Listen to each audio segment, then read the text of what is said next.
जिन्होंने योग सिद्धि प्राप्त की है उनके पास जाओ, उनके पास योग रूपी अग्नि मिलेगी। वो अच्छे बुरे कर्मों के ढेर को अपनी योग रूपी अग्नि से जला देंगे। दोनों से तुम छुटकारा पा जाओगे तो तुम्हारी आत्मा निवृत्त होगी। तब इस जीवात्मा को जीवन दान मिलेगा, नहीं तो इसी तरह से जलने की मरेगी, जलने की मरेगी, और इसके लिए कोई कुछ नहीं कर सकता। तो असली चीज यह है, हमको जानने की जरूरत है। हर एक किसी को कर्म करने का अधिकार सबको मिला, हिंदू हो, मुसलमान हो, सिख हो, ईसाई हो, छोटा बड़ा हो, पढ़ा लिखा हो, अनपढ़ हो, सबको समान रूप से भगवान की तरफ से अधिकार मिल गया। उसने अपनी तरफ से छोटे बड़े के लिए कुछ नहीं रखा, अधिकार दे दिया।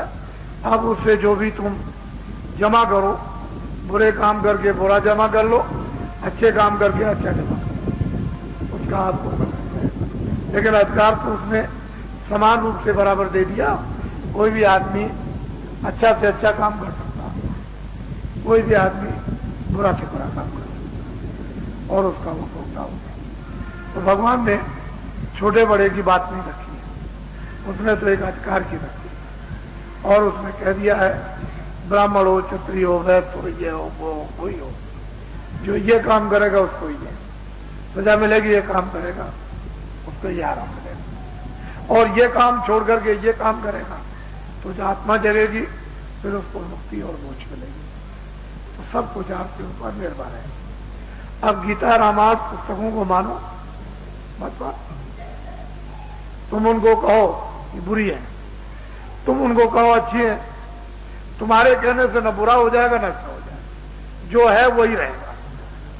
रामायण को बुरा कहो, अच्छा कहो, गाली करो, प्रशंसा करो, वो उससे आप बोध है।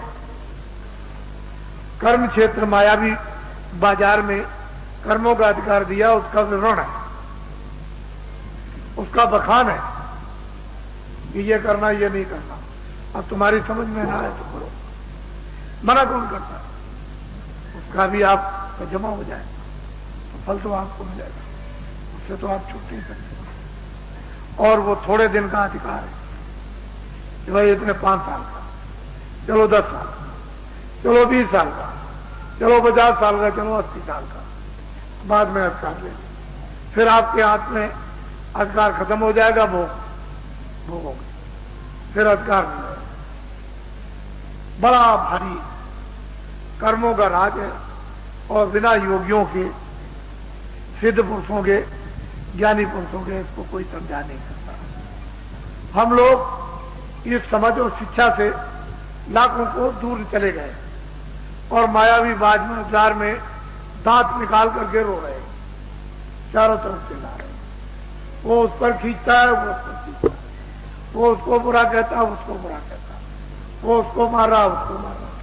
लेकिन काम किसी का सिद्ध होने वाला नहीं है, काम किसी का पूरा होने वाला नहीं, इच्छा किसी की पूरी होने वाली नहीं है, संतुष्टि इससे होने वाली किसी को नहीं है। कुछ भी कर लो आप।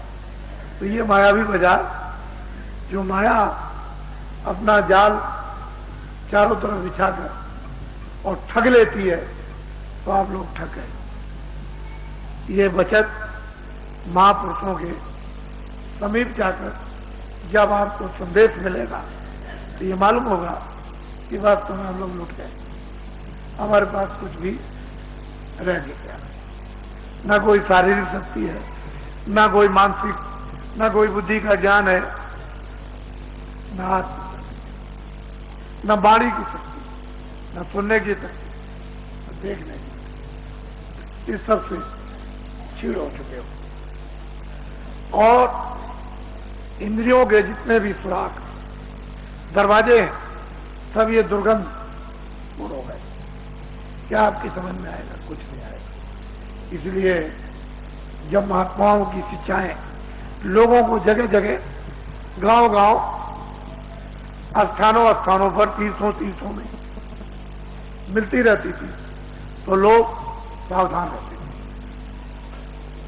अच्छाई बुराई को समझ, और कर्मों पर, अच्छे कर्मों पर और सात्विक सेवा पर विश्वास करते और भगवान पर भी विश्वास करते। लेकिन अब तो ये सब खत्म कर दिया गया, कहीं कुछ नहीं है, बस खाली एक ही मात, पेट भरो।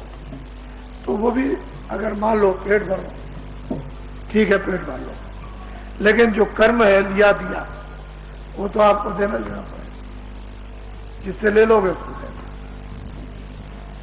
जिसको सताओगे सताए जाओगे, जिसको धोखा दोगे वो धोखा खाओगे, जिसके साथ बेईमानी करोगे बेईमानी तुम्हारे साथ की जाएगी। तुम किसी को मारोगे काटोगे, तुमको मारेगा काटोगे, तो वो तो बचने वाले नहीं। और ये सब घटना चारों तरफ व्याप्त होती है। और जब ये शिक्षा दी जाती है कि भाई वेदों की तरफ से, रामायण की तरफ से, गीता की तरफ से, भागवत की तरफ से, ऋषि मुनि, महात्मा, साधु संतों, योगियों की तरफ से मनुष्य को एक ही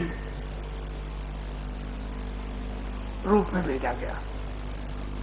वहां कोई दूसरा ज्ञान दूसरे के लिए नहीं, कि सब लोग अज्ञान में जल रहे, कुछ ज्ञान नहीं, देख नहीं सकते थे, पहचान नहीं सकते, कोई जाति नहीं थी, अच्छे बुरे काम का कोई मसला नहीं, कुछ नहीं, चाहे ब्राह्मण हो, चाहे क्षत्रिय हो, चाहे वो और कोई हो, मुसलमान हो, अज्ञान में सब पैदा हुए एक ही रूप से। और फिर लोगों को यहां आकर जो जागरण हुआ, उस जागरण में जो शिक्षा दी गई उससे आप लोग उलझ गए।